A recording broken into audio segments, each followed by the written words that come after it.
Buenas tardes. Quisiera exponer hoy día el tema de la reforma eléctrica, ya que estamos en un periodo de crisis y es necesario revisar algunos conceptos. La reforma del año 92 nace producto de una crisis. Esta crisis se origina por el fenómeno del Niño, que redujo la producción hídrica en un tercio, lo cual tuvo que afectar a toda la economía con un racionamiento muy severo. Y puso de manifiesto que el país no tenía un mix de generación eficiente, ¿ya?, que pueda afrontar estos eventos climatológicos. Además, la gestión de las empresas era pésima y las pérdidas de energía eran elevadas. Se demostraba aquí que el Estado como empresario había fracasado. Los objetivos de la reforma tienen a mejorar toda la economía en sí. Por ejemplo, en el lado izquierdo vemos un país que propugnaba la liberalización del sector eléctrico, que quiere decir que el Estado ya no era el propietario de las empresas ni el gestor de las empresas. Se debía de desagregar las actividades del sector en generación, transmisión, distribución y por último comercialización para buscar una mayor competencia, para buscar precios competitivos y para tener una gestión eficiente. Y todo eso en aras de tener un crecimiento económico sostenido que se puede garantizar siempre con oferta de generación eficiente por adelantado. Y además reducir todas las pérdidas ingentes que teníamos en los sistemas de transmisión y distribución. Aquí lo muestro. En azul, la energía producida se elevó de 9.6 a 54,5 teravatios hora en el año 2018. La energía vendida del año 92 fue 7,3 teravatios hora a 45,6. Y los clientes se elevaron de 2 millones de clientes en el año 92 a 7,4 millones en el 2018. Esto conlleva a una mayor cobertura, o sea, la parte de la población que tiene servicio eléctrico. Vemos de un 45% se elevó a 92,5% en el 2018. Esta es la evolución del mercado, pero también tenemos la de las performances. Aquí vemos la performance. En el 92 las pérdidas de energía, la diferencia entre la producción menos las ventas, era del 24%. Y en el 2018 se reduce a 16%. La rentabilidad sobre el activo, llamado ROA, en el año 92 era de 1,3% y en el 2018 es 11,2% del conjunto de las empresas. Y la rentabilidad sobre el patrimonio, o llamado ROE, era del 2,8% en el año 92, se elevó a 17,6%. Eso demuestra una mejora sustancial en las empresas y se le da viabilidad al sector eléctrico. Por tanto, los resultados son incremento en inversión, que se va aparejado de aumento de la cobertura, más generación, reducción de pérdidas, reducción de la injerencia política en las tarifas, porque se tienen reguladores independientes, reglas rígidas para el diseño tarifario, para evitar el abuso del tema político en la definición de tarifas, para garantizar la recuperación de inversión y también eficiencia económica, reducción de pérdidas e incremento de inversión. Es diferente. Aquí muestro básicamente los precios. La curva azul que está arriba es el precio que pagamos como clientes regulados, la mayoría de nosotros, ¿ya? Para un consumidor residencial está más o menos en $170 el megavatio hora y se reduce conforme los clientes usan menos la red. Y en la línea, la parte amarilla, que se puede ver como un poco naranja, es la reducción que tienen los clientes libres por solo negociar el precio de la energía. Lo único que negocian los clientes libres es el precio de la energía, no negocian más. La diferencia entre una y otra curva puede estar entre 25 o 30 dólares el megavatio hora. Va a depender de cada negociación. Y en el eje horizontal pongo los tipos de clientes. O sea, en teoría solamente aplica la negociación libre de cierto nivel hacia adelante en el tamaño del cliente, es decir, de 200 kilowatts hacia adelante. Entonces, producto de la mejora de los precios, se ha producido una migración de clientes a lo largo del tiempo. Se nota que desde el año 2014 o 2015 aumentó la energía vendida como cliente regulado, de tal forma que hoy día es un 60% de esa energía. Antes era casi un 50-50. Esa es una mejora del mercado. ¿Y esto es producto de qué? De los cambios en los precios. Aquí presento el costo marginal de energía, que es la línea roja, el costo de energía regulado por Ocinermin, que es la azul, y el precio del petróleo, que es la línea verde, que está en la parte de atrás. Si bien nos interesaría ver los precios de la energía eléctrica, ustedes observarán cómo sube fuertemente hasta el año 2008, donde el petróleo sube mucho y esto arrastra los costos marginales. Bien, desde el 2009 hacia adelante, los precios marginales en el mercado de spot han ido reduciéndose aún que el petróleo subiera alto. Eso es producto de la competencia. Solamente la competencia hace bajar los precios en el spot.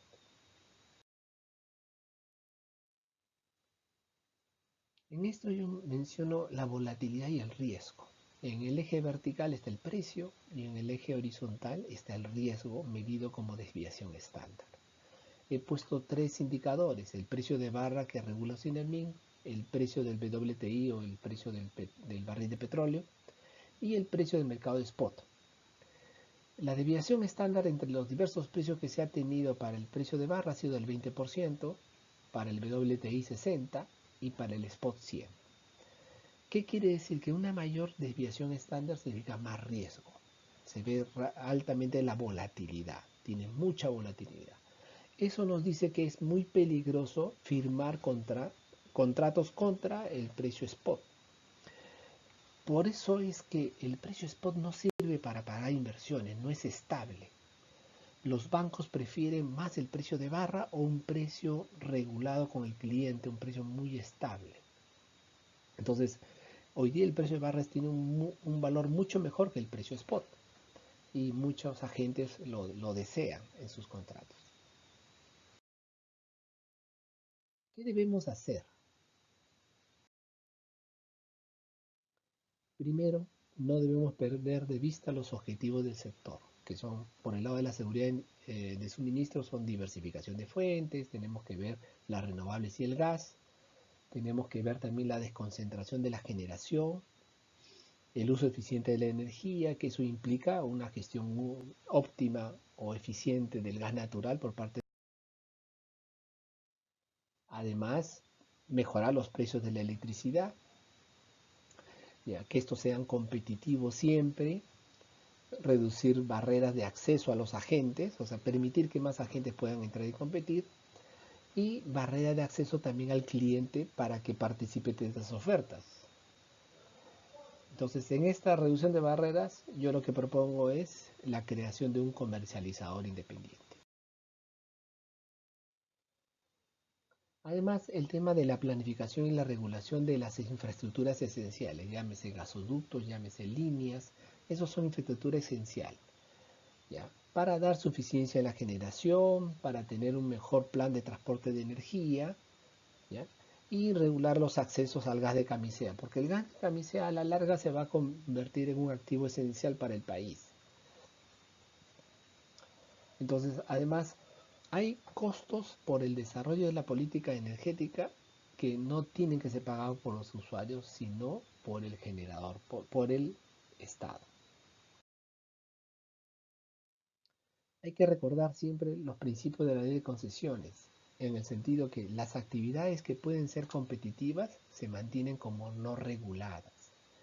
El objetivo de la ley es reducir barreras para que los clientes accedan a los mercados. Entonces, hoy día, por ejemplo, los grandes clientes podrían acceder al mercado de spot.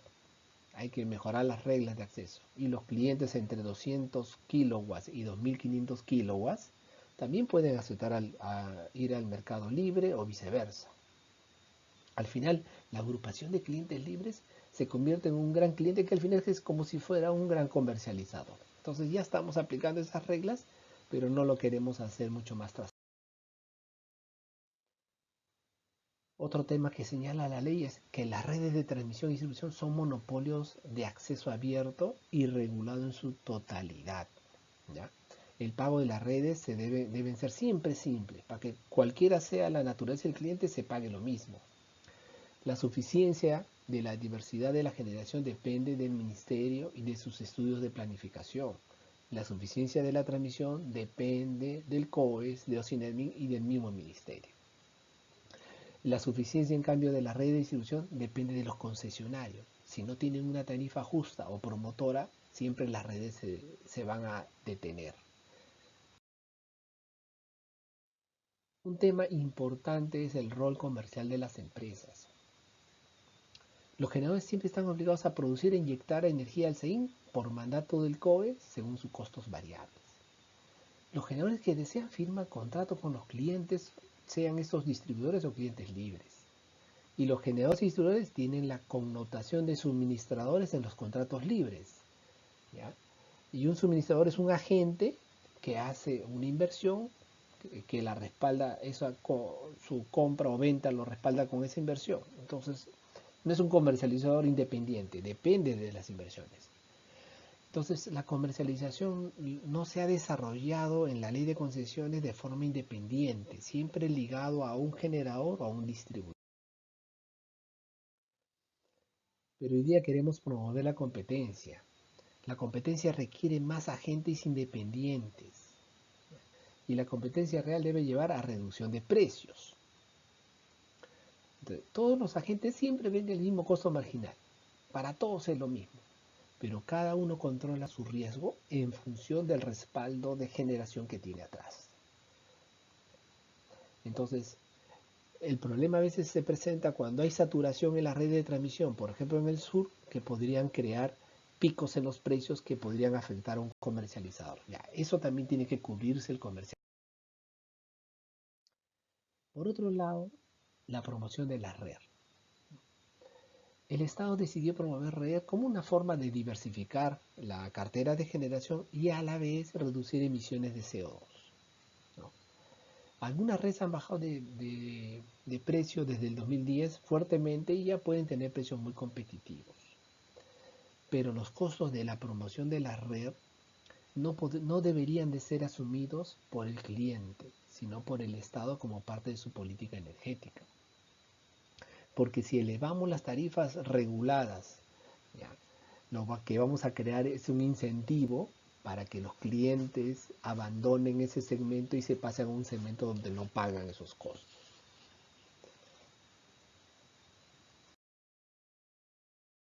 El comercializador de energía, ¿ya? Es una opción que se tiene para aumentar la oferta para los clientes. ¿Ya? Debe tener ciertos requisitos, que sus ventas tienen que estar respaldadas en contratos. No deberíamos de permitir que solamente hagan spot, porque eso es muy riesgoso, ya se vio en las láminas anteriores. Y para mantener esta cadena de pagos tiene que haber fideicomisos, de la forma más simple y transparente, y también para no hacer sobrecostos. Por ejemplo, los generadores también pueden armar su empresa comercializadora independiente, los distribuidores también. La ventaja que tendrían es que pueden vender en todo el país. Hoy día los generadores venden en todo el país sin ningún problema, pero el distribuidor solamente se le permite vender en su área de concesión, lo cual no es lógico porque podría vender en cualquier parte del país, está haciendo una labor comercializadora. Además, todos los usuarios son clientes de la red de distribución o de la transmisión, siempre son clientes y pagan la tarifa regulada. Por ahí no es el problema es comercial. Entonces, ya señalé pues que la ventaja de un comercial es tener más opciones para los clientes pequeños. Y el comercialismo puede hacer mezclas de compra de generación y entre ellos también promocionar las redes solares y eólicas y mezclarlas y sacar precio competitivo. Y no se requiere hacer nada de contrato de potencia. La potencia debe ser un precio común a todos, un tema que todos debemos de pagar sin excepción, de acuerdo con las reglas que pone el regulador. Por lo tanto, no hay un contrato de potencia. El uso eficiente del gas también es algo importante. Se tiene que gestionar, porque hay un problema actualmente. Porque los generadores cuando separan el gas de forma individual, lo que al final se tiene una separación mayor de lo que se necesita. De igual forma le pasa en el transporte. Eso genera ineficiencias, porque el generador tiene que pagar esos costos fijos y a veces no lo puede usar por problemas de que entran competidores promovidos por el Estado. Entonces la gestión del uso eficiente, la solución es gestionarlo como conjunto. Si esto lo puede hacer un gestor, es casi un operador como el COES. Los contratos pueden ser individuales o de conjunto, ya es un tema que lo tiene que decidir el hacedor de política. Pero con esto debemos eliminar los costos de la compra fija, porque al manejarlo por conjunto se maneja mejor la demanda y se libera contratos para que el productor pueda seguir vendiendo gas y el transportista pueda seguir ofertando transporte a otros usuarios. Con eso mejora toda la cadena. Y inicialmente lo podría hacer el COES. Por último, los costos de la política energética, llámese hacer más líneas, llámese promover alguna renovable, llámese hacer edificación rural, todos esos son costos que hoy día lo cargamos en la tarifa. Eso ha hecho que nuestra tarifa sea no competitiva, ¿no? Como esta muestro acá la tarifa residencial. Se podría sacar esos valores o compensar la diferencia. Con eso logramos precios muy atractivos para el segmento residencial y todos los otros segmentos. Y evitamos también el abuso que el Estado hace con ciertas políticas. Muchas gracias.